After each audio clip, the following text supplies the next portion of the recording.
बिस्मिल्लाहिर्रहमानिर्रहीम। अस्सलाम वालेकुम वरहमतुल्लाहि वबरकातुहू।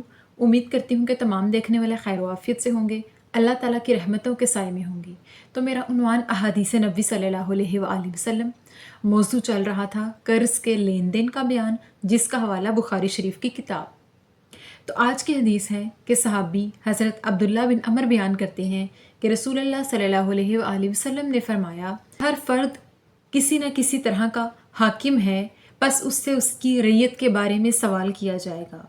बादशाह हाकिम ही है और हर इंसान अपने घर का हाकिम है, उससे उसकी रैयत के बारे में सवाल किया जाएगा। बेशक औरत अपने शोहर के घर की हाकिम है और उससे उसकी रैयत के बारे में सवाल किया जाएगा। और बेशक गुलाम अपने आका के माल का हाकिम है और उससे उसकी रैयत के बारे में सवाल किया जाएगा।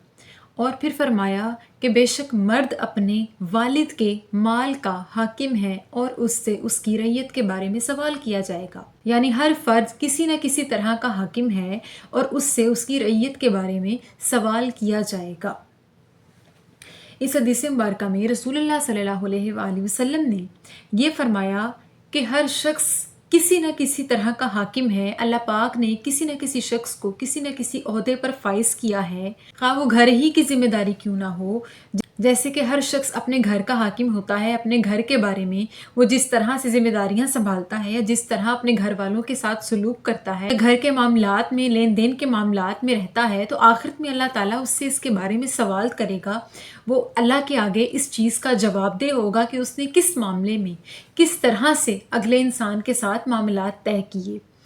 कहा गया कि औरत अपने शोहर के घर की हाकिम है, यानी जब भी कोई औरत शादी करके अगले घर जाती है, उस पर शोहर के घर की कुछ जिम्मेदारियां होती हैं। तो जिस शख्स पर कोई जिम्मेदारी हो या किसी किस्म के मामलात को उसके सुपुर्द किया जाए, तो बेशक वो उनका जवाबदेह होता है दुनिया में इंसानों के साथ और आखिरत में अल्लाह के साथ, कि वो अपने मामलात में किसी की तय करदा जिम्मेदारी में कितना ईमानदार है।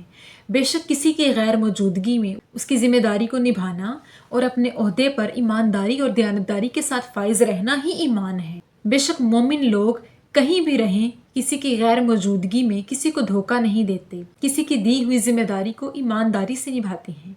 और इसी तरह फरमाया कि बेशक गुलाम यानी नौकर अपने आका यानी अपने हाकिम का, अपने मालिक के माल का हाकिम है और उससे उसकी रैयत के बारे में सवाल किया जाएगा, यानी उससे उसकी जिम्मेदारी के बारे में पूछा जाएगा कि तुझ पर तेरे आका ने यानी तेरे मालिक ने तुझ पे ये जिम्मेदारी सौंपी थी कि मेरे बाद फला फला चीज़ के मामलात में देखभाल करना, या उसका जो भी फ़र्ज़ रखा था उसके बारे में सवाल किया जाएगा। तो उसको उसके बारे में जवाबदेह होना पड़ेगा कि तूने मेरे गैर मौजूदगी में चोरी तो नहीं की, कि तूने मेरी गैर मौजूदगी में मेरे माल में बेईमानी तो नहीं की। तो इसी चीज़ को क़यामत के दिन अल्लाह ताला पूछेगा कि तू फला फला का नौकर था या गुलाम था, तेरे मालिक का माल तेरे पास बतौर अमानत या बतौर फर्ज जिम्मेदारी के तौर पे रखा गया था, या तुझे वहां नौकरी के लिए रखा गया था, तो उसके बारे में सवाल किया जाएगा कि उसने किस तरह से अपने मालिक के माल की हिफाजत की और मामलात को किस तरह से जिम्मेदारी के साथ निभाया। और इसी तरह कहा कि बेशक मर्द अपने वालिद के माल का हाकिम है, कि जब किसी के वालिद का इंतकाल हो जाता है, वो दुनियावी मालो मता अपने बेटे के नाम लगा जाता है और अपने बेटे के ज़िम्मे लगा जाता है। और जब बेटे के सर पे ज़िम्मेदारी पड़ती है तो उसको ईमानदारी के साथ, दयानतदारी के साथ, अच्छे तरीके से अपने सुपुर्द लेना चाहिए और इसमें किसी तरह की बेईमानी नहीं करनी चाहिए। बराबरी से, इंसाफ के साथ, हक सच के साथ बाप के माल की नसीहत पर अमल करना चाहिए। यानी जिस तरह उसके बाप ने उसके माल के बारे में वसीयत की होगी, उसी तरह उसे लेकर चलना चाहिए, क्योंकि बाप के बाद बेटा ही हाकिम होता है। इसीलिए बाप की विरासत का मालिक बेटा है और रोज़े महशर अल्लाह पाक इस बारे में सवाल करेगा कि तूने अपने वालिद के माल को अपने वालिद की ज़िंदगी में या उसके जाने के बाद किस तरह से मामलात को तय किया, किस तरह से जिम्मेदारी निभाई।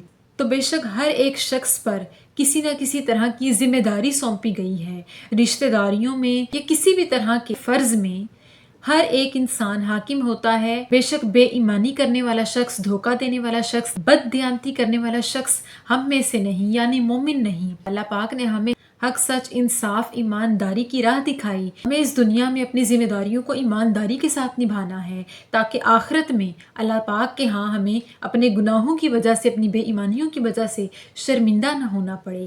بے شک لین دین کے معاملات بہت سخت ہیں۔ جو کسی کے مال میں سے کسی کا حق کھاتا ہے، کسی کی دی گئی ذمہ داری کے طور پہ مال میں سے دھوکہ دہی کے ساتھ مال کو لیتا ہے تو اللہ پاک قیامت کے دن اسے سخت سزا دے گا، جو خاص طور پہ مالی معاملات میں بگاڑ پیدا کرتا ہے۔ بے شک اللہ پاک ناانصافی اور بے ایمانی کرنے والے شخص کو پسند نہیں کرتا۔ اللہ تعالیٰ سے دعا ہے کہ اللہ پاک ہمیں ایماندار حاکم بنائے۔ جو ہمیں دنیا میں ذمہ داری سونپی گئی ہے، ہمیں اس میں ایمانداری کے ساتھ اپنے معاملات کو طے کرنے کی توفیق عطا فرمائے۔ آمین ثم آمین۔ شکریہ۔